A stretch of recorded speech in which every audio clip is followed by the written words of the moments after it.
Ang senior news reporter ng GMA Integrated News na si Bam Alegre may kilala sa kanyang matibay na presensya sa field reporting at malalim na pananaliksik sa mga isyong pampubliko. Sa kabila ng mga hamon at panganib na kaakibat ng pagiging mamamahayag tulad ng kanyang kamakailang pagkakaligtas sa dagat, nanatili siyang simbolo ng tapang, resiliency at pagmamalasakit sa katotohanan. The Philippine Showbiz List presents Sino ang GMA News reporter na si Bam Aligre? Education. Mula pagkabata, namumukod-tangi si Bam sa klase dahil sa kanyang pangalan na Abraham Archangel A. Aligre at madalas siyang unang matawag sa recitations.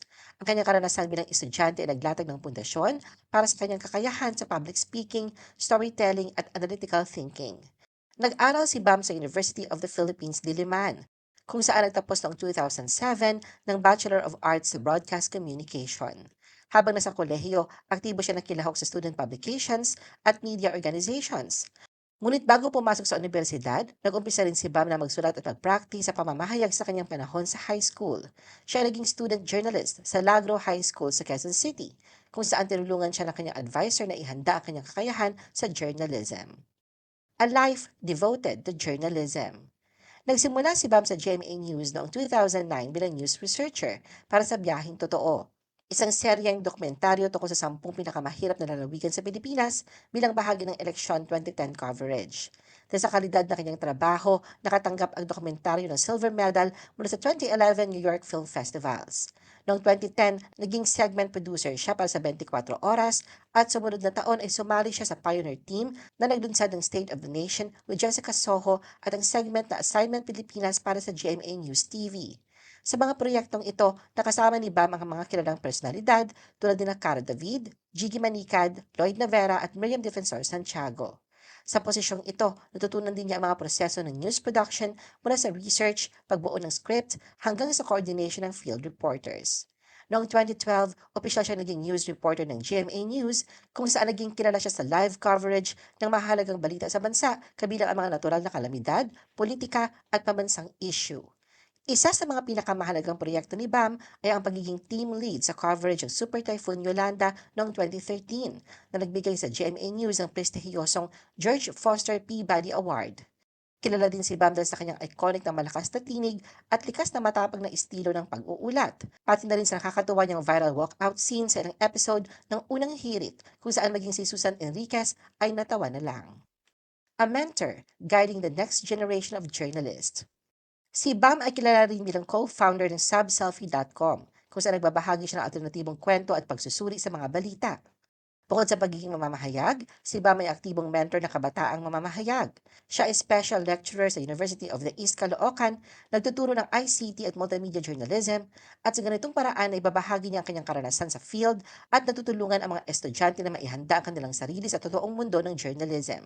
Noong 2018, siya ang tagapagsalita sa 39th Pasay City Schools Press Conference and Contest sa Timoteo T. Paez Elementary School. Dito binigyang diin ni Bam ang kahalagahan ng disiplina sa journalism sa pagsasabing, anyone can be a journalist but you should have the right discipline.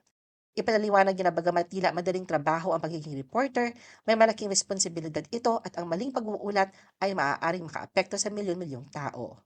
Samantala sa isang regional schools press conference sa Quezon City noong 2024, ibinahagi ni Bam ang kanyang tips sa mga estudyante at pinalalahanan silang tingnan ang kompetisyon hindi lamang bilang panalo, kundi bilang pagkakataong matuto at humubog ng kakayahan. A musician and a father.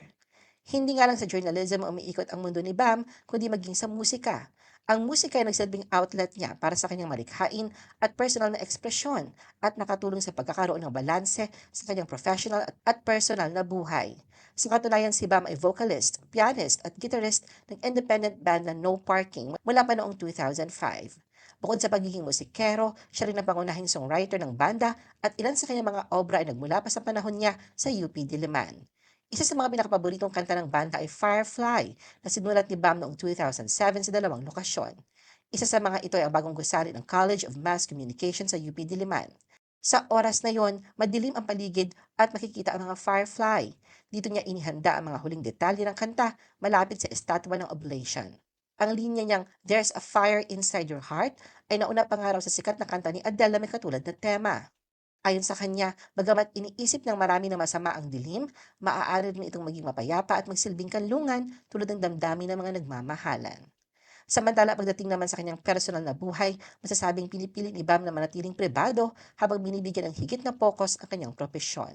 Ganun pa man, hindi may pagkakailan isa siyang mapagmahal na ama.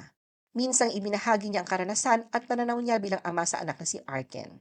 Ayon kay Bam, ang pagiging ama ay isa sa pinakamahalagang bahagi ng kanyang buhay at nagsisilbing inspirasyon sa kanyang araw-araw na gawain, maging sa pamamahayag man o sa pagtuturo sa kabataan. Bam survives fall from ship during the coverage. Sa trabaho ni Bam bilang mamamahayag kung saan nariyan ang hangarin na maghatid ng tama at tumpak na balita, minsan ay nangangailangan ito ng tapang na harapin ang panganib.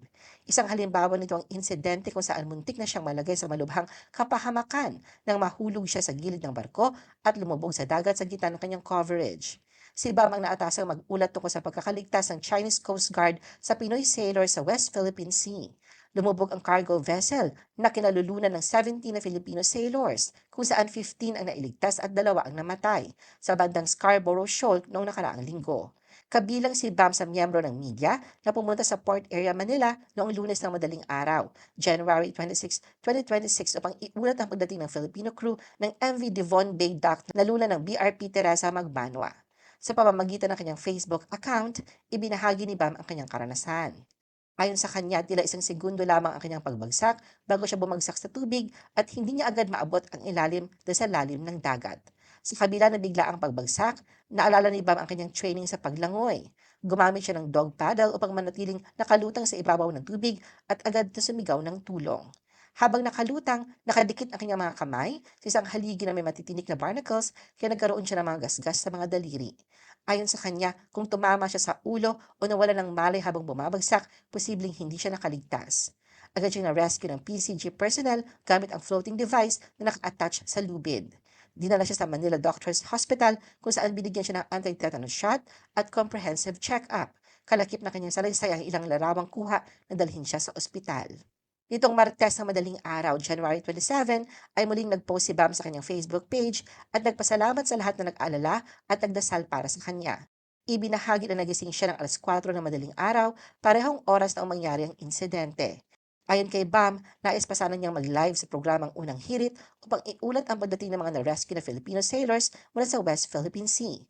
Ngunit inuna ng GMA News na dalhin siya sa ospital upang masuri ang kanyang kalagayan bago siya makabalik sa trabaho.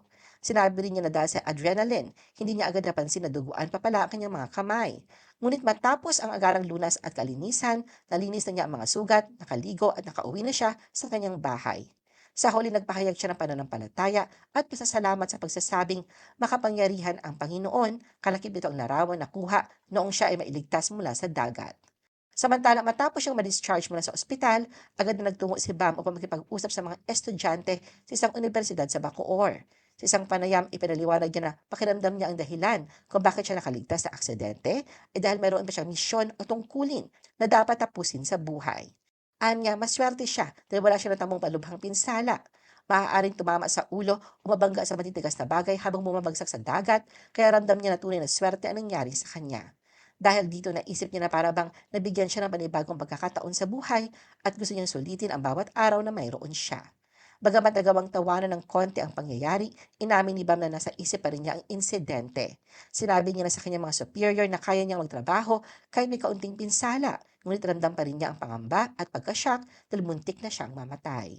Nagpahayag din si Bam ng pasasalamat sa lahat na nagdasal at nagpaabot ng suporta sa kanyang mga kasamahan sa crew na natiling kasama siya sa kabila ng aksidente at sa kanyang mga superior sa trabaho. Ano ang masasabi mo sa video na ito?